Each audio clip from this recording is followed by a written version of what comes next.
শটগানে দুই ধরনের অ্যামুনিশন ব্যবহার হয়। এক হলো রাবার বুলেট, দুই হলো লেড বল। যেগুলো লিড বল সেগুলো যেটা হয় আর কি, সেগুলো মেটাল। তো মেটাল হওয়ার কারণে যদি কোনো কারণে মানুষের মধ্যে পেনিট্রেশন হয় চোখের মধ্যে বা অন্য কোনো জায়গাতে, সেখানে মানুষের ইনজুরিটা বেশি হয়। তা কোনো মানুষকে ইনজুরি করা আমাদের লক্ষ্য না, এটা উদ্দেশ্যও না। যেগুলো ঝুঁকিপূর্ণ কেন্দ্র আমাদের, সেখানে 3জন পুলিশ থাকবে। আর যেগুলো সাধারণ কেন্দ্র, সেখানে 2জন থাকবে।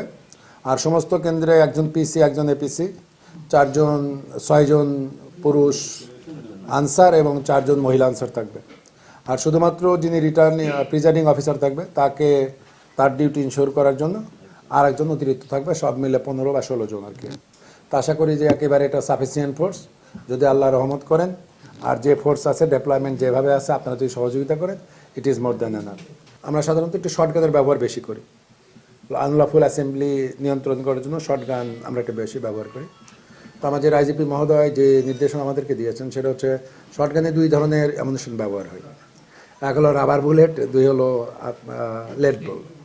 যেগুলো লিড বল সেগুলো যেটা হয় আর কি, সেগুলো মেটাল। তো মেটাল হওয়ার কারণে যদি কোনো কারণে মানুষের মধ্যে পেনিট্রেশন হয় চোখের মধ্যে বা অন্য কোনো জায়গাতে, সেখানে মানুষের ইনজুরিটা বেশি হয়। তা কোনো মানুষকে ইনজুরি করা আমাদের লক্ষ্য না, এটা উদ্দেশ্যও না। কখনো কখনো ডিসপাস করার জন্য আমরা হয়তো এটা করি। এবার টোটালি বাংলাদেশ পুলিশ এটা ব্যবহার করে না, একেবারে বন্ধ, শতভাগ বন্ধ। আমরা ইস্যুও করি না, শুধুমাত্র আমরা রাবার বুলেট ইস্যু করছে।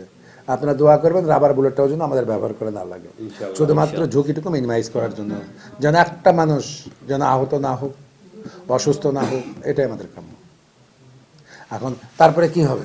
তারপরে যদি কোনো কারণে যদি ব্যালট বক্স অথবা আমার সেন্টারে আক্রমণ হয়, অথবা যারা ভোট দিতে আসবেন সম্মানিত ভোটে, তাদের প্রতি আক্রমণ হয়, তাহলে সিআরপিসি এবং পিআরবির যে সমস্ত বিধিবিধান রয়েছে, সেগুলো যথাযথভাবে বাস্তবায়নপূর্বক সেটা অ্যাপ্লাই করা হবে। আর এই মুহূর্তে নির্বাচন একেবারে হায়েস্ট প্রায়োরিটি, হায়েস্ট। আমরা চাই নির্বাচনটা সুন্দর হবে, এবং এখন পর্যন্ত আমাদের বিলি ইনশাল্লাহ নির্বাচনটা ভালো হবে। কোনো সেন্টারই ঝুঁকির বাইরে না।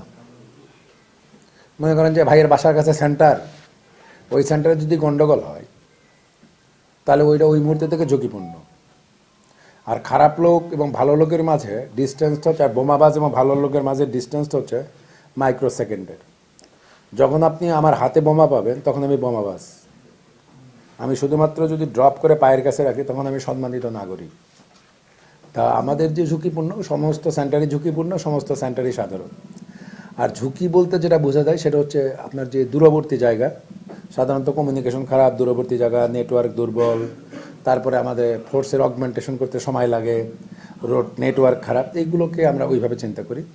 আর সীমান্তবর্তী, বিশেষ করে চৌগাছা কেন্দ্রিক যে সমস্ত জায়গা আছে, ওটা সীমান্তবর্তী হওয়ার কারণে আপনি বিজিবি ছাড়া অন্য কোনো ফোর্সকে মোতায়েন করা যায় না, এটা নিরাপত্তার কারণে। এটা সম্ভবত যারা আপনারা আছেন নিজেরাও জানেন যে সীমান্তবর্তী জায়গাগুলোতে, তাহলে তখন ওখানে অ্যাটেন্ড করার মতো কে থাকলো?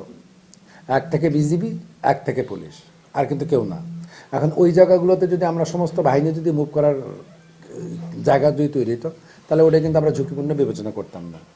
এখন হচ্ছে যে ওই যদি নির্বাচন সুন্দরভাবে হয়, তাহলে কোনো ঝুঁকিই ছিল না।